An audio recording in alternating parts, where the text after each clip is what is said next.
In this week's Market Minutes, I'm going to show you how to trade with less capital, provide my regular weekly market analysis, and the trade of the week on KNDI.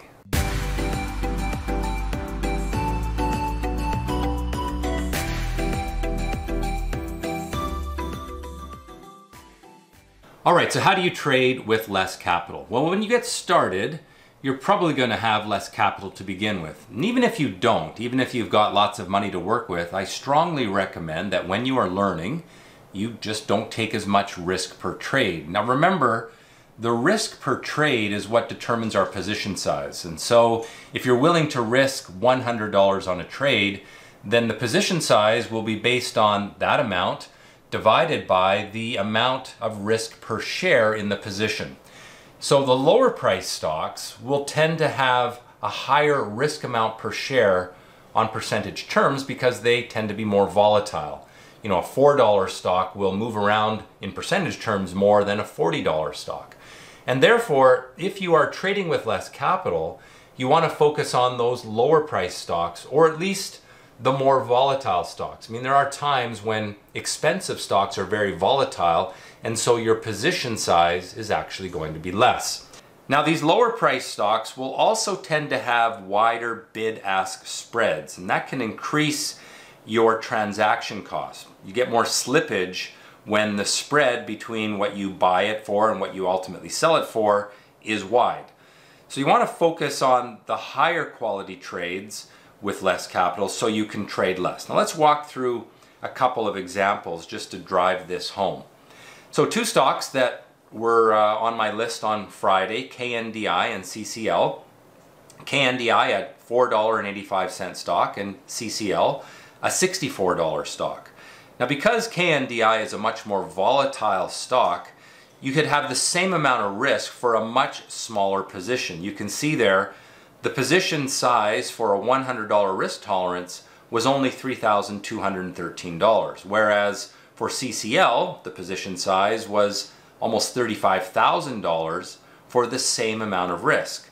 Now ultimately they had similar performance. KNDI earned 3.85 reward for risk, whereas CCL 2.72, pretty close, but look at the difference in percentage return.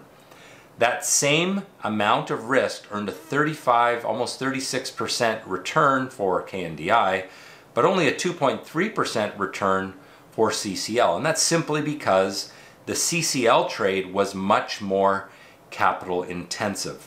Why? Because it was a less volatile stock. CCL, for it to move 3 or 4% is a big deal, but that more speculative stock, KNDI, could move 30-40% in a day, and it's not that abnormal. And so that's the kind of stock you want to trade if you have less capital. All right, let's get into the market analysis. We'll begin with the US markets, and of course always starting with the S&P 500, symbol SPY for the ETF. And we'll draw our trend line to begin with. Just have a nice orderly upward trend line that's been in place for almost 2.5 years now. And we're at the top of the range, but not a lot of volatility, continuing to move higher. We almost got to new highs again this week. And I think that is the critical thing when we look at the shorter term chart. Let's just jump to a 1 month chart here, make it a 60-minute. You can see that we're coming up to the resistance that was established a couple of weeks ago there, and expect that the market will get stuck there. And we almost hit that on Friday and then pulled back. I think we'll still make a one more push up to the just under 292 on the SPY before we get stuck. The good thing is the buyers are in control, but the reality is it's September and I don't think the buyers are that motivated yet. And so my thought is we probably hit that resistance level and stall, maybe even pull back this week. Just feels like investors are feeling a little uncertain. Now, if there is a catalyst for change, like some sort of agreement on the trade issues that the US is having with just about everyone, then perhaps that will take the market through that resistance. But I think the market is waiting for a catalyst.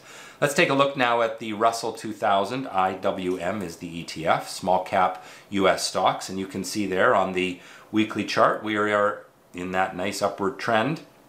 And until that upward trend is broken, you want to be a buyer of this sector when the opportunities arise. All right, let's move along to the Canadian markets. Jumping back into the charts, we'll look at the Toronto Stock Exchange 60 ETF first. T.XIU is the symbol. And you can see the effects of uncertainty around NAFTA. The market has been pulling back for 3 or 4 weeks now after stalling for a number of weeks. And really, I think it's a case of the buyers not wanting to act. It's not that there's real heavy selling, there's just a lack of buyers who are unmotivated to push this market higher while the uncertainty around NAFTA trade negotiations is ongoing, and that's really holding back this market.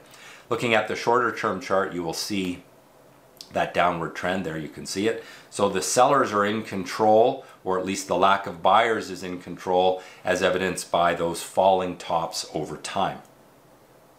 All right, on to the currency market. Let's take a look at the US dollar. And there you can see this chart in an upward trend.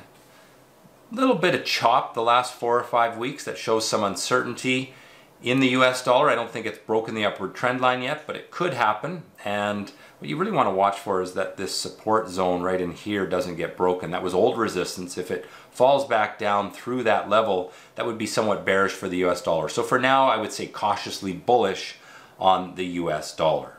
Now for interest rates, we always take a look at the US 20-year Treasury bond market. There is an ETF for that as well. The symbol is TBT. And this chart, 3-year weekly chart, you can see that we are in a sideways trading range. We've been in that for some time. If we break down below support, then we want to be a little bit cautious with interest rates, as they're probably going to go higher. Of course, bond prices go down, interest rates go higher, but we're stuck in the middle of that range and we just kind of waffle back and forth. I don't think there's a huge amount of concern in the interest rate market right now, but you know, you got to keep an eye on this chart because it's a very important one for interest rates. So if we get a breakdown through support, then be cautious. If we get a breakout through resistance, then interest rates are going lower.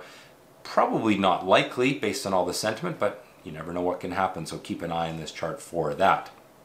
And now let's take a look at commodities. I like to look at gold and oil. And we'll start with gold, GLD. There you can see gold has been the ugly duckling of the market in that downward trend for a number of months. It has been trying to stabilize the last month or so. In other words, it stopped going down, but it hasn't started going up. It hasn't broken the downward trend line. And until it can break the downward trend line, I would remain pretty cautious. This may just be a pause in the longer term downward trend. We don't really have support until that 108 level. So I think we could still move lower and test that. But if we break the downward trend line to the upside, well, then we'll change our view. For now, you know, short term neutral because we've been trending sideways for the last few weeks, but longer term still negative. Moving along to oil, I like to look at USO, and you can see here that the upward trend line is in place, and there is really no cause for concern until that upward trend line is broken. But with that said, the last 2 months, we've really just been going sideways. So the market's lost its enthusiasm to push higher, but it hasn't really been taken over by the sellers yet. In other words, you want to be fairly selective in what you do, but these sorts of market conditions are important because they build the base for the next leg up. Will that happen? Well, until we can break through 15, we shouldn't get too optimistic about it. So my ratings then on the US stock market, bullish on both time frames. On the Canadian market, neutral long-term, bearish short-term. Gold, bearish long-term, neutral short-term. And on oil, bullish in both time frames. We had a little bit of a bounce back this past week or two, which puts the buyers back in control short-term, but they're still stuck under that resistance level. US stocks resumed their short-term upward trend, but it really lacks enthusiasm. Canadian stocks are going in the other direction as trade concerns keep the buyers away. Gold is stabilizing, but it still is in that long-term downward trend.